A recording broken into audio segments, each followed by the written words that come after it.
أعوذ بالله من الشيطان الرجيم بسم الله الرحمن الرحيم أتى أمر الله فلا تستعجلوا سبحانه وتعالى عما يشركون۔ سورہ نحل مکی صورت ہے۔ اس مبارک صورت کے 90 رکوع میں لفظ نحل، جس کی معنی شہد کی مکھی، قدرت کے عجیب و غریب صناعات کا تذکرہ، اس سلسلے میں شہد کی مکھیوں کا تذکرہ فرمایا گیا۔ اسی مناسبت سے اس مبارک صورت کا نام نحل رکھا گیا۔ یہ پیغمبر علیہ الصلاۃ والسلام مکی زندگی میں جب صحابہ حبشہ کی طرف ہجرت کر کے چلے گئے، اس کے بعد اخیر دور میں یہ مبارک صورت نازل ہوئی ہے۔ مفسرین کرام فرماتے ہیں اس سے پہلے پیغمبر علیہ الصلاۃ والسلام پر 72 صورتیں نازل ہو چکی تھی۔ اس مبارک صورت کی ابتدا توحید خداوندی کا اثبات اور شرک کو شد و مد کے ساتھ رد کرنا، اور پیغمبر علیہ الصلاۃ والسلام کی دعوت کو نہ ماننے پر برے نتائج اور حق کی مخالفت اور مزاحمت پر کفار و مشرکین کو توبیخ زجر ابتدائی ایک تنبیہ جملے سے فرمائی گئی کہ منکرین بار بار پیغمبر علیہ الصلاۃ والسلام سے آ کر کہتے ہم آپ کے دین کو جھٹلاتے ہیں لیکن کوئی عذاب تو نہیں آ رہا، تو ان کو تنبیہ کی گئی۔ اور پھر آگے انسان کی حقیقت کو بتایا کہ آدمی ایک ناچیز قطرے سے پیدا ہوا، لیکن وہ اپنی حقیقت کو ہی بھول گیا، اور اس کی عبرت حاصل کرنے کے لیے کتنی نشانیاں چاروں طرف پھیلی ہوئی ہیں، ان میں عبرت حاصل نہیں کرتا اور نہ ان انعامات پر شکر ادا کرنے کی ضرورت محسوس کرتا ہے جو دنیا میں اللہ تعالیٰ نے اس کے لیے احسان فرمائے۔ فرماتے ہیں بسا اوقات تو انسان نعوذ باللہ اللہ تعالیٰ کی نعمتوں میں پل کر بڑے ہو کر رب العالمین کے دین کا مقابلہ کرنے کے لیے کھڑا ہو جاتا ہے۔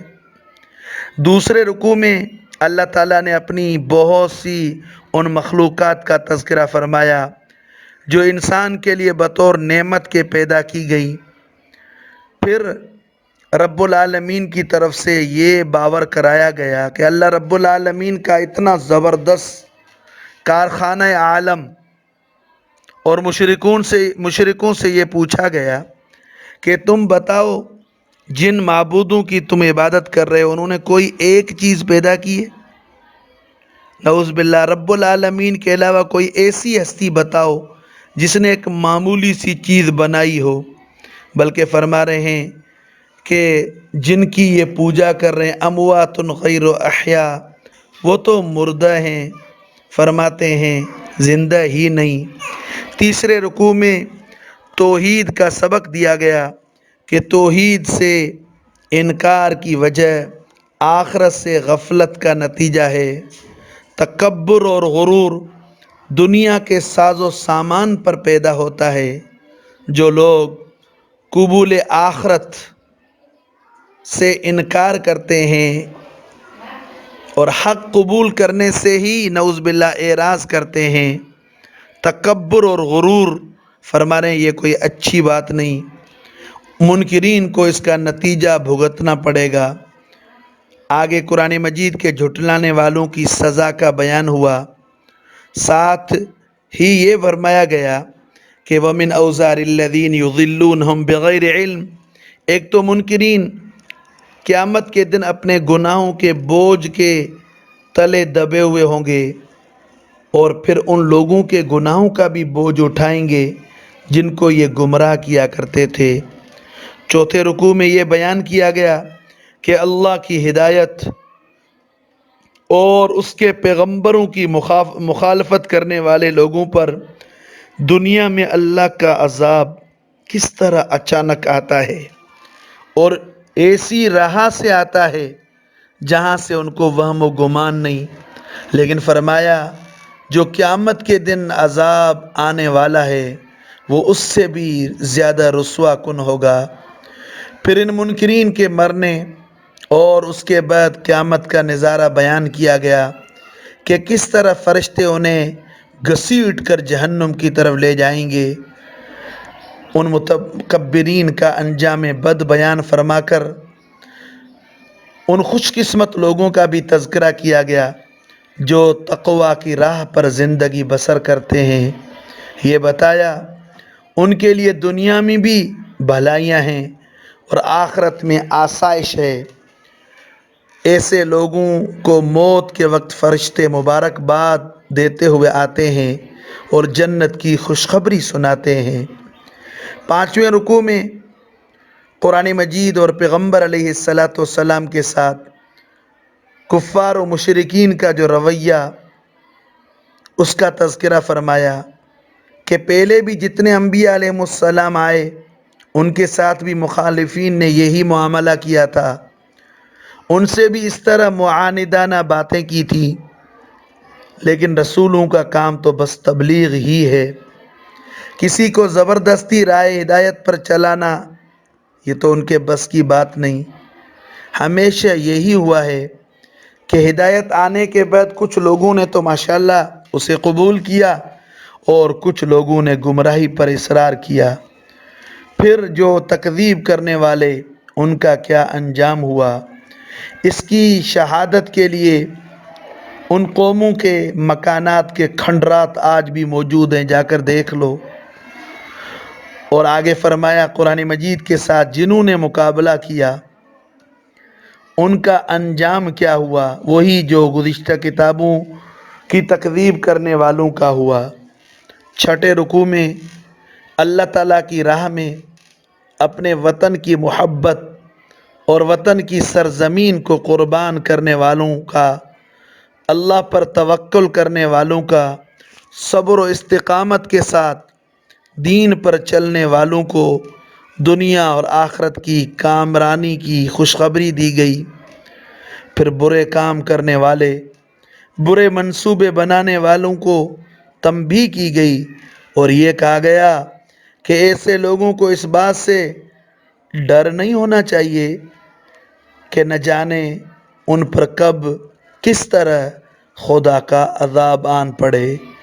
پھر یہ بتایا گیا کہ کائنات کی ہر چیز خدا کے تابع، اس کے آگے سجدہ ریز ہے۔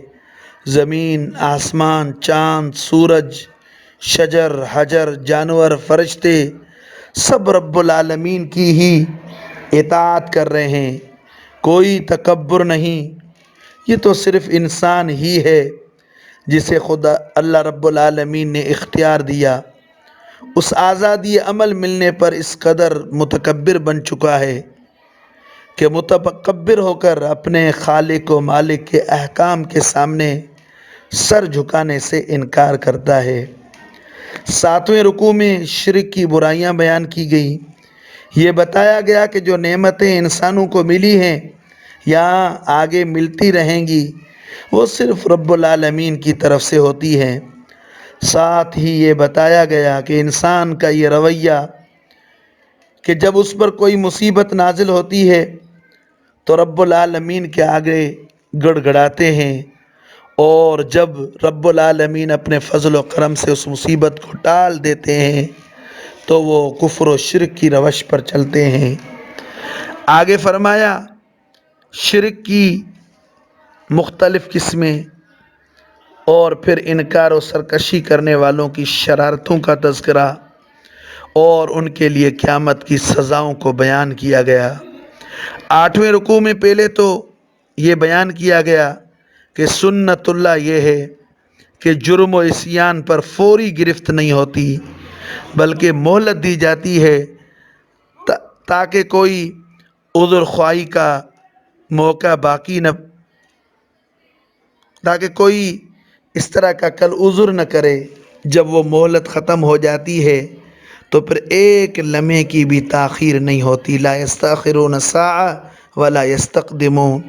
پھر یہ تعلیم دی گئی اللہ تعالیٰ کے شان میں کسی قسم کی بے ادبی نہیں کرنی چاہیے، گزشتہ قوموں کی حالت پر غور کر کے عبرت حاصل کرنی چاہیے، اور یہ نہ سمجھنا چاہیے کہ دوسری قوموں کے ساتھ وہ قصہ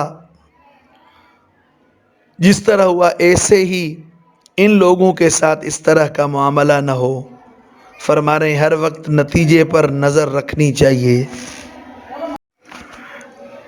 9ویں رکوع میں رب العالمین کی بے شمار نعمتوں کا تذکرہ فرما کر انسان کو یہ سمجھایا کہ اللہ کی نعمتیں تو دیکھو، ان نعمتوں میں سے ایک نعمت شہد ہے، اور شہد کی مکھی کس طرح شہد انسان کے لیے تیار کرتی ہے۔ پھر دیکھو اس کی فطرت میں رب العالمین نے یہ رہنمائی رکھی ہے، اوحی ربک الی النحل ان اتخذی، پھل پھول ان سے رس چوستی ہے اور اپنے چھتے پہاڑوں اور درختوں کی اونچی شاخوں پر بناتی ہے۔ اس کے دل میں رب العالمین نے یہ ساری باتیں ڈال دی۔ رب العالمین کی قدرت تو دیکھو، شہد کی مکھی زہریلی ہوتی ہے مگر اس کے پیٹ سے کیسی شفا بخش شفاء للناس چیز شہد نکلتی ہے۔ ان سب باتوں میں رب العالمین کی توحید اور قدرت کی کئی دلیلیں موجود ہیں۔ 10ویں رکوع میں یہ بتایا گیا کہ اللہ تعالیٰ نے انسانوں میں ایک کو دوسرے پر رزق میں فضیلت عطا فرمائی ہے۔ جس طرح ایک مال و دولت رکھنے والا اور اس طرح مملوک و غلام برابر نہیں ہو سکتے، تو اللہ تعالیٰ کے مملوک اور مخلوق اس کے الوہیت میں کیسے شریک ہو سکتے ہیں؟ پھر چند مثالوں کے ذریعے شرک کی برائیاں، توحید کی خوبیاں اور برکتیں واضح کی گئی اور پیغمبر علیہ الصلاۃ والسلام کی اتباع کی تلقین کی گئی۔ 11ویں رکوع میں رب العالمین کے وسیع علم کا تذکرہ فرمایا کہ قیامت کا علم اسی ہی کو ہے۔ کب آئے گی؟ البتہ جب اس کا حکم ہوگا تو وہ آئے گی، آنکھ جھپکتے ہی آ جائے گی۔ پھر انسان کی پیدائش، اس کو ظاہری اور باطنی قوتوں سے نوازا جانا اور یہ سمجھایا جانا کہ ہر انسان کو ان تمام چیزوں کا دیا جانا، یہ اس بات پر گواہی دیتا ہے کہ ان قوتوں اور صلاحیتوں کے استعمال سے متعلق ایک دن اس سے سوال ہوگا۔ پھر اور نعمتوں کا تذکرہ فرما کر انسان کو یہ سمجھایا کہ نعمتوں کی ناشکری نہ کرو۔ 12ویں رکوع میں قیامت کا تذکرہ فرمایا، یہ بتایا کہ اس دن کافر و مشرکوں کا حال یہ ہوگا کہ عذر کریں گے مگر کوئی نہ سنی جائے گی۔ ہاں، جن چیزوں کو وہ دنیا میں اپنا معبود بناتے تھے، قیامت کے دن خود ان مشرکین کے خلاف وہ گواہی دیں گے۔ پھر آگے فرمایا ہر قوم کے نبی اس قوم پر گواہ بن کر پیش ہوں گے اور پیغمبر علیہ الصلاۃ والسلام سب پر گواہ ہوں گے۔ آپ کی تعلیم سارے انبیاء پر ایمان لانے کی ہے اور قرآن پہلے کی ساری آسمانی کتابوں کی تصدیق کرنے والی کتاب ہے، اور جس قرآن میں ہدایت کی ہر بات کو کھول کھول کر تبیان صاف واضح کیا گیا، اس کو اپنانے، اپنی زندگی کا دستور عمل بنانے کے لیے حکم دیا گیا اور اس قرآن مجید کا رحمت و بشارت ہونا بیان فرمایا۔ 13ویں رکوع میں وہ عظیم احکامات بیان ہوئے جن کا تعلق انفرادی اور اجتماعی زندگی سے ہے۔ عدل، احسان، تقوی، حسن سلوک اور وعدوں کی پاسداری، اور مسلمانوں کو یہ خبردار کیا گیا کہ رب العالمین سے وعدے کیے ہوئے اس دیوانی عورت کی طرح نہ ہو ان کو توڑ دینا جس نے بڑی محنت سے سوت کاٹ کر دھاگے تیار کیے، پھر خود ہی ان دھاگوں کو ٹکڑے ٹکڑے کر دیتی ہے۔ پھر اس بات پر آگاہ کیا گیا کہ صرف زبانی ایمان کے دعوے دنیا اور آخرت کی اس پر کامیابی نہیں ملتی، بلکہ رب العالمین کی طرف سے آزمائشیں آتی ہیں۔ جو اپنے آپ کو سچا ثابت کر کے دکھائے گا وہی کامیاب ہوگا۔ ساتھ ہی مسلمانوں کو یہ تعلیم دی گئی کہ دنیا کی بے قدر چیزوں کے عوض رب العالمین کے ساتھ کیے ہوئے وعدوں کو توڑنا یہ کوئی عقل نہیں۔ کیوں کہ دنیا اور اس کی ہر چیز فانی، ایک دن ختم ہونے والی ہے۔ ما عندکم ینفد وما عند اللہ باق، اور رب العالمین کے ہاں اجر دائمی اور لازوال ہے۔ پھر یہ تعلیم دی گئی کہ فَإِذَا قَرَأْتَ الْقُرْآنَ، قرآن مجید پڑھتے وقت شیطان کے شر سے رب العالمین کی پناہ مانگ لیا کرو، تاکہ وہ تمہاری قرآن فہمی میں گمراہی میں نہ ڈال سکے۔ آگے فرمایا شیطان کا بس ان پر نہیں چلتا جو ایمان اور توکل پر جمے رہتے ہیں، اس کا بس تو نعوذ باللہ انہی پر چلتا ہے جو شیطان کو اپنا ساتھی بنائیں، اس سے تعلق رکھیں۔ اگلے رکوع میں قرآن کے ان منکروں کا تذکرہ فرمایا جو کہا کرتے تھے انما یعلمہ بشر، پیغمبر علیہ السلام کسی اجمی سے سیکھ کر قرآن مجید کے نام سے پیش کرتے ہیں۔ فرمایا گیا ایسا کہنے والے جھوٹے ہیں۔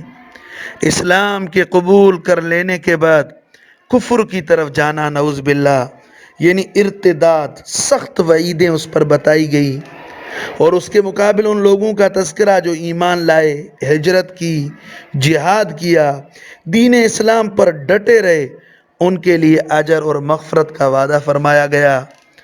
15ویں رکوع میں قیامت کا تذکرہ فرماتے ہوئے ایک ایسی آبادی کا تذکرہ فرمایا جو بڑی خوشحال تھی۔ رب العالمین کی نعمتوں کی جب نعوذ باللہ انہوں نے ناشکری کی اور رسولوں کی مخالفت اور تکذیب کی تو اس پاداش میں وہ عذاب کی لپیٹ میں آ گئی۔ اور ایسی بستی کا ذکر فرما کر اہل مکہ کو یہ بتایا کہ رب العالمین نے جو تمہیں نعمت دی ہے اس سے فائدہ اٹھاؤ، اللہ تعالیٰ کے شکر گزار بنو، حلال چیزوں کو حرام اور حرام چیزوں کو حلال نہ ٹھہراؤ، بلکہ حرام چیزوں کو بھی آگے واضح کیا گیا۔ 16ویں رکوع میں پہلے تو ابراہیم علیہ السلام کا تذکرہ فرمایا کہ مشرکین حضرت ابراہیم علیہ السلام سے عقیدت اور محبت کا دم بھرتے ہیں اور اسی کے ہی پیروکار ہونے کا دعویٰ کرتے ہیں۔ تو ابراہیم علیہ السلام تو پکے سچے مسلم تھے، ما کان من المشرکین، وہ تو مشرک نہیں تھے، اور تم شرک اور بت پرستی میں مبتلا ہو کر ابراہیم علیہ السلام کی پیروی کا دعویٰ کیسے کرتے ہو؟ ہاں، شریعت محمدی علی صاحب صلاۃ والسلام ملت ابراہیمی کے موافق ہے۔ پیغمبر آخر الزمان اسی ملت ابراہیمی کو زندہ کرنے کے لیے تشریف لائے ہیں۔ ابراہیم علیہ السلام اور ملت ابراہیمی کا اگر کوئی دعویٰ کرے تو پیغمبر علیہ السلام کے بتائے ہوئے طریقے پر چلے۔ پیغمبر علیہ السلام کو آگے دعوت دین اور رسول تبلیغ ارشاد فرمائے گئے کہ عمدہ نصیحت اور حکمت احسن طریقے سے کرنی چاہیے اور اپنی تبلیغ کا فریضہ ادا کیجیے۔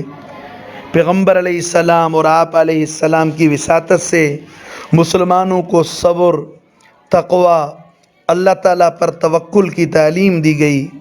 آخر میں آقا علیہ السلام کو تسلی فرمائی دی گئی کہ آپ ان منکرین کی مخالفت پر رنجیدہ نہ ہوں، جتنی بھی آپ کے خلاف، آپ کی شریعت کے خلاف یہ تدبیریں کریں انشاءاللہ آپ کا کوئی ضرر نہیں ہوگا۔ آپ تقوی اور احسان کے ساتھ موصوف ہیں۔ ان اللہ مع الذین اتقوا، اللہ تعالیٰ ایسے لوگوں کے ساتھ ہوتا ہے جو متقی، محسن، پرہیزگار اور نیک کردار والے ہوتے ہیں۔